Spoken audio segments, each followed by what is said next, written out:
In this video, I'm going to teach you the 4 easiest ways to wind your yo-yo up. Now this video is meant to be paired with another video we're making about the fastest ways to wind your yo-yo up. And if you put the 2 videos together, what we're doing is we're starting with the easiest but the slowest way to wind your yo-yo up and moving to the fastest but the most difficult. Now I'm assuming that if you're here, that's because you're a new player, maybe you got your first yo-yo, and you just can't get the thing to wind up. So, like an intelligent person, you went to YouTube or yoyotricks.com, you searched for the answer, and you found this video. Nice work on that. So, if you want to wind your yo-yo up, typically the way people start is they just start doing the normal wind up. But the problem is that a lot of new yo-yos, like the Fizz yo-yo, even though this one is made for a beginner, it has a ball bearing on the inside. Now those ball bearings allow the yo-yo to sleep for a very, very long time, which is what allows you to do their tricks, but it can make learning how to wind the yo-yo up at the beginning a little bit more difficult until you learn the tricks that I'm going to teach you in this video. So the first thing that you want to do if you're going to wind a yo-yo up and the string is slipping around the axle is you need to find some way to interfere with that so that it won't slip out of the groove. And the best way to do that is to just take your opposite hand and to grab one half of the yo-yo. Make sure all your fingers don't go over the whole yo-yo, just grab half of it. And what you want to, see how the string is twisting like this? I'm going to get to why that's happening and teach you a way to deal with that too. So what you want to do is you want to take your first finger on your opposite hand and just lay it over top of the whole yo-yo, because you want to wind right over that finger one time so that it's kind of gripped in there. And then what you want to do is lift it up just enough so that you can wind under that finger 3 or 4 times. Now if you pull your finger out and you don't pull too hard, you'll notice that the string is not going to slip. If you pull really hard, it'll probably still come out. So don't pull too hard, and then you can just wind that loop right back into the yo-yo. Now you might think that that has caused a knot, but actually if you throw your yo-yo one time, it just comes right back out, and then when you pull your yo-yo back up, it'll wind up perfectly, and then you won't have that loop in there anymore. So that's the first and the easiest way to wind it up, but that can be pretty tedious, and one of the things that I already pointed out is that that can cause your string to get really twisted like this. Now, if your string is very, very twisted, the easiest way to get that out is to just take the string off your finger, hold the yo-yo, and pull the string down, and watch, when you let the string go, it just untwists like this. And then when it's all done, you can wind the yo-yo right back up. As long as it's not on your finger, it's not going to add any more twists to the string, so you don't need to worry about that. Now the other 3 techniques I'm going to teach you in this video, they don't have that same problem, so you don't need to worry about that if you learn these other techniques. So the second technique is called the trapeze wind-up technique, and that's because it is very similar to the trick, the man on the flying trapeze, but in this one the yo-yo's not spinning. We're going to use it to get the yo-yo back. So what you want to do is you want to take the yo-yo and hold it in the same hand as your yo-yo string is attached to your finger. And then you want to put your first finger on your opposite hand. You want to come from the front and put it in between the string coming from your yo-yo finger and the yo-yo, and just split the string apart just like this. Now what you want to do is you want to take the yo-yo, and this can be a little bit tricky at first, so don't get frustrated if this part is kind of throwing you off. But you want to take the yo-yo and set it right onto the string coming off of your yo-yo finger. And then if you were to just let the yo-yo go right now, it would just fall right off. So what you want to do is you want to lift your opposite hand and then bring your yo-yo hand just above the yo-yo, and you can see that the yo-yo is sitting right onto this trapeze mount just like this. Now what you want to do is you want to pinch the string up here, and you're going to change the height of your hands, and you can see that that actually wound half of the yo-yo string into the yo-yo. And what you can do with the rest of the string is you can just continue to wind it up if you want to do that.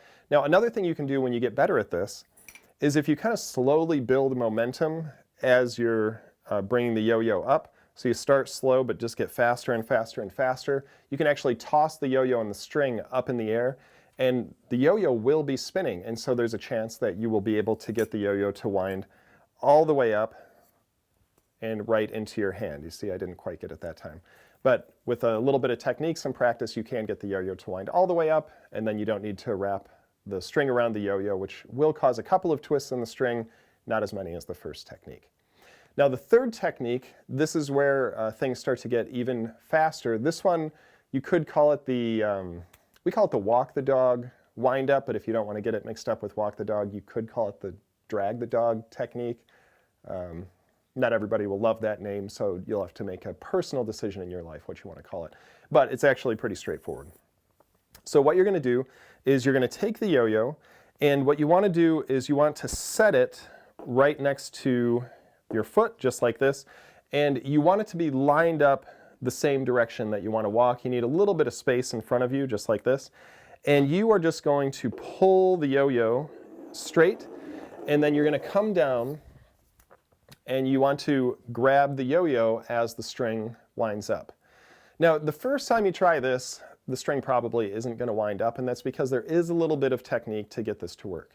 Now, the first thing that you want to do is you want to get the yo-yo moving pretty quickly. You know, not super fast, you don't have to run, but you do want to be walking a little bit. And as soon as the yo-yo starts moving at a good pace, then what you need to do is you need to lower your hand toward the yo-yo. And it's that lowering of your hand that allows the string to start winding into the yo-yo. If you just keep your hand at the same height the whole time, the yo-yo will never wind up. And so don't forget that key, make sure you lower your hand just a little bit. Now, the second thing that will happen to a lot of people is the yo-yo will only wind about halfway up, and that's because they didn't get the yo-yo moving fast enough at the beginning, and this actually causes a second problem, because if the yo-yo stops and the string is not completely wound into the gap of the yo-yo, you can't get it started again. In fact, if you try to get the yo-yo moving again the same direction, it will just unwind the string, which is obviously very irritating. So the key to this is get it moving pretty quickly at first, and then once it's moving quickly, then start to lower your hand and keep walking with the yo-yo until the yo-yo winds all the way up, and you can just pick it up off the ground. Now, it should go without saying, but I've seen a lot of people make this mistake. You have to move the yo-yo one direction. Some people, I don't know if they feel like they get a little bit of momentum and then they pull it back the other way. You can't move it both ways, okay? You just have to move it in one direction. As soon as you start pulling it the other way, if you wound any string into it, it's going to unwind. If the string was moving quickly, it's got to stop before it can start spinning the other way. I don't know. Some people don't want to move their feet, so they just go back and forth. Terrible idea. Just move one direction, give yourself some space, get the yo-yo moving, slowly move your hand toward the yo-yo. And this one is a pretty fast, very easy way to get the yo-yo to wind up. Now, just a heads up, this technique will not work for unresponsive yo-yos. Most metal yo-yos are unresponsive yo-yos, but there are some plastic yo-yos that play this way. These are yo-yos that are designed to not come back up when you pull on them, so you can do more advanced tricks. To get one of these yo-yos to come back, you will need to perform a bind, and we do have another video that teaches you how to do that.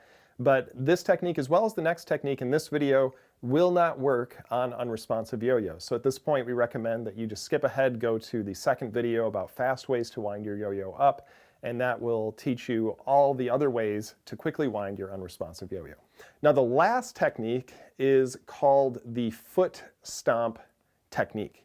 And that's because what a lot of people do is they actually stomp on their yo-yo to get it spinning, and it does work pretty well. But there's actually a way to do this where you don't have to stomp on your yo-yo, you don't have to grind your yo-yo into the ground, and it works. It still works pretty well, and it's pretty fast.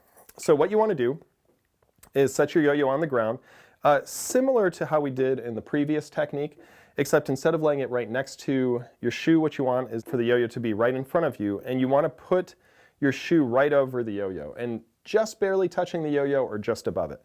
So you'll see that my hand is right here because the yo-yo's on the ground. And what you're going to do is you are going to pull straight up, maybe even a little bit towards yourself, because that'll pull it into the shoe even more, which will cause a little bit more friction, cause the yo-yo to wind up. And you can see that the string winds right up. Now, like I said, a lot of people call this the foot stomp technique because what they do is they actually stomp on the yo-yo once they get it into position. That can cause the yo-yo to rotate, and then you can pull the yo-yo up, and that allows the yo-yo to come back. But the thing is, you don't even need to stomp. As long as your foot is in the right position and you pull your hand back and towards you, that will get enough spin on the yo-yo, and then all you need to do is position your hand directly under the yo-yo with your palm up, and the yo-yo will just roll right down into your hand. Now, like I said, this is probably the most difficult of these easy techniques, because when you pull up, if you don't pull up straight, if you pull up to the side or a little bit out of control, your yo-yo will move that way. So make sure that you pull straight up towards yourself. The harder you pull, obviously, the faster the yo-yo will spin. You're going to have to find a balance so it doesn't go too high. Just work on it. It's a little bit difficult, but you'll find that that one is pretty impressive, especially if people have never seen yo-yoing. They'll really like that technique. So try each of these in order. As you learn them, the faster you can get your yo-yo to wind up, the more fun it's going to be to learn tricks. So those are your easy ways to wind up your yo-yo.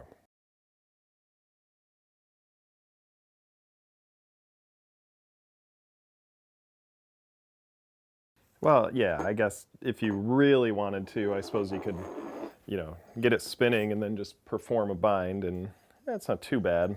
It doesn't really seem to fit the spirit, of the trick. I know this one could probably work too. Just get it going, and oh, that one actually worked really good.